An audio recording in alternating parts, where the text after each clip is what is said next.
NCB ಮತ್ತು ಬೀದರ್ ಪೊಲೀಸರ ಭರ್ಜರಿ ಕಾರ್ಯಾಚರಣೆಯಾಗಿದೆ. ಮಾರ್ಗ ಬದಲಾಯಿಸಿ ನೆರೆ ಆಂಧ್ರಪ್ರದೇಶದಿಂದ ಮಹಾರಾಷ್ಟ್ರದ ಒಳಗೆ ತೆರಳುತ್ತಿದ್ದ 1596 ಕೆಜಿ ಗಾಂಜಾವನ್ನು ತುಂಬಿಕೊಂಡ ಲಾರಿಯನ್ನು ವಶಕ್ಕೆ ಪಡೆದಿದ್ದಾರೆ. ಎನ್ಸಿಬಿ ಬೆಂಗಳೂರು ಹಿರಿಯ ಅಧಿಕಾರಿಗಳ ಮಾರ್ಗದರ್ಶನದಲ್ಲಿ ಎನ್ಸಿಬಿ ಅಧಿಕಾರಿಗಳ ಸಹಯೋಗದೊಂದಿಗೆ ಬೀದರ್ ಜಿಲ್ಲಾಧಿಕಾರಿಗಳು ಹಾಗೂ ಆಂಧ್ರಪ್ರದೇಶದಿಂದ ಮಹಾರಾಷ್ಟ್ರ ರಾಜ್ಯಕ್ಕೆ ಸಾಗಿಸಲು ಮಾರ್ಗ ಬದಲಾಯಿಸಿ ಬೀದರ್ ಜಿಲ್ಲೆಯ ಔರಾ ತಾಲೂಕಿನ ವನಮಾರಪಳ್ಳಿ ಚೆಕ್ ಪೋಸ್ಟ್ ಬಳಿ ತೆರಳುತ್ತಿದ್ದಂತಹ ಸುಮಾರು 15 ಕೋಟಿ ಮೌಲ್ಯದ ಸುಮಾರು 1596 ಕೆಜಿ ಗಾಂಜಾ ಮತ್ತು ಚಾಲಕನನ್ನ ಸೇರಿದಂತೆ 2 ಜನ ಆರೋಪಿಗಳನ್ನು ವಶಕ್ಕೆ ಅಧಿಕಾರಿಗಳು ಪಡೆದಿದ್ದಾರೆ. ಅವರ ವಿರುದ್ಧ ಪ್ರಕರಣ ದಾಖಲಿಸಿಕೊಂಡು ಅಧಿಕಾರಿಗಳು ಇನ್ನೊಬ್ಬ ಆರೋಪಿ ಬಂಧನಕ್ಕಾಗಿ ಬಲೆ ಬೀಸಿದ್ದಾರೆ ಎಂದು ಬೀದರ್ ಜಿಲ್ಲಾ ಪೊಲೀಸ್ ಅಧೀಕ್ಷಕರಾದ ಎಸ್ಎಲ್ ಚನ್ನಬಸವಣ್ಣನವರು ಮಾಧ್ಯಮ ಪ್ರತಿನಿಧಿಗಳಿಗೆ ತಿಳಿಸಿದ್ದಾರೆ. ಈ ಕಾರ್ಯಾಚರಣೆಯಲ್ಲಿ ಭಾಗಿಯಾದ ಅಧಿಕಾರಿಗಳಿಗೆ ಸೂಕ್ತ ಬಹುಮಾನ ನೀಡಿ ಗೌರವಿಸಲಾಗುವುದೆಂದು ಮಾಹಿತಿ ನೀಡಿದ್ದಾರೆ.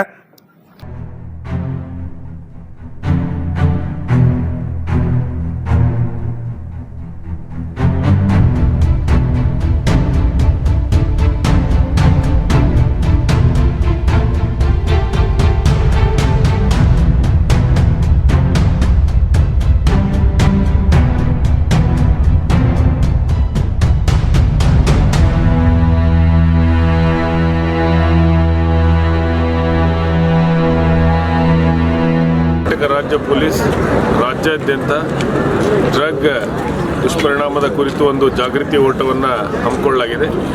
ಇತ್ತೀಚೆಗೆ ನಾವು ಒಂದು ದಿವಸದ ಕೆಳಗೆ ಬೀದರ್ ಜಿಲ್ಲೆಯ ಔರಾ ತಾಲೂಕಿನ ನಮ್ಮ ವನಮಾರಪಳ್ಳಿ ಚೆಕ್ ಪೋಸ್ಟ್ ಬಳಿ ನಾರ್ಕೋಟಿಕ್ಸ್ ಕ್ರೈಮ್ ಬ್ಯೂರೋ ಬೆಂಗಳೂರು ಅವರ ಒಂದು ಖಚಿತ ಮಾಹಿತಿಯ ಆಧಾರದ ಮೇಲೆ ಅವರೊಂದಿಗೆ ಸಹಕರಿಸಿ ನಮ್ಮ ಬೀದರ್ ಜಿಲ್ಲೆ ಪೊಲೀಸರು ಒಂದು ಸಂಶಯಾಸ್ಪದವಾದಂತಹ ಲಾರಿಯನ್ನು ಅಲ್ಲಿ ಬರ್ತಾ ಇರುವಂಥದ್ದನ್ನು ನಿಲ್ಲಿಸಿ ಪರಿಶೀಲನೆ ಮಾಡಲಾಗಿ ಅದರಲ್ಲಿ ಇವತ್ತು 1596 ಕೆಜಿಯಷ್ಟು ಗಾಂಜಾವನ್ನು ಅಕ್ರಮವಾಗಿ ಸಾಗಿಸ್ತಾ ಇದ್ದಂತಹ ಬೆಳಕಿಗೆ ಬಂದಿದೆ.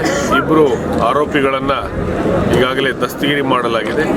ಇನ್ನು ಪ್ರಮುಖ ಆರೋಪಿ ಲಾರಿ ಓನರ್ನ ಕೂಡ ದಸ್ತಗಿರಿ ಮಾಡಲಿಕ್ಕೆ ನಮ್ಮ ವಿಶೇಷ ತಂಡವನ್ನು ರಚನೆ ಮಾಡಲಾಗಿದೆ. ಈ ಒಂದು ಕಾರ್ಯಾಚರಣೆಯಲ್ಲಿ ಭಾಗವಹಿಸಿದಂಥ ಅಧಿಕಾರಿ ಮತ್ತು ಸಿಬ್ಬಂದಿಯವರಿಗೆ ಕೂಡ ನಾವು ಪ್ರಶಂಸೆ ಮತ್ತು ಬಹುಮಾನವನ್ನು ಕೊಡಲಾಗುವುದು. ಈ ಒಂದು ಗಾಂಜಾ ಡ್ರಗ್ಸ್ನ ಮೌಲ್ಯ ಏನಿದೆ ಅಂದಾಜು 15.5 ಕೋಟಿ ಅಂಥೇಳಿ ಅಂದಾಜಿಸಲಾಗಿದೆ. ಜೊತೆಗೆ ಇದೇ ಒಂದು ಲಾರಿ ಕಳೆದ ವರ್ಷ ಜನವರಿ ತಿಂಗಳಲ್ಲಿ ಹುಮ್ನಾಬಾದ್ನ ಪ್ರಕರಣವೊಂದರಲ್ಲಿಯೂ ಕೂಡ ನಾವು ಈಗಾಗಲೇ ಹಿಡಿದಿದ್ವಿ. ಫೆಬ್ರವರಿ 14ರಂದು ನ್ಯಾಯಾಲಯದಿಂದ ಅದನ್ನು ಬಿಡುಗಡೆ ಮಾಡಿಕೊಂಡು ಮತ್ತೆ ಅದೇ ದಂಧೆಯಲ್ಲಿ ಅವರು ತೊಡಗಿರುವಂಥದ್ದು ಬೆಳಕಿಗೆ ಬಂದಿದೆ. ಇದನ್ನು ಭಾಳ ಗಂಭೀರವಾಗಿ ನಾವು ಪರಿಗಣಿಸಿ ಮುಂದಿನ ಕ್ರಮಗಳನ್ನು ಕೈಗೊಳ್ತೀವಿ.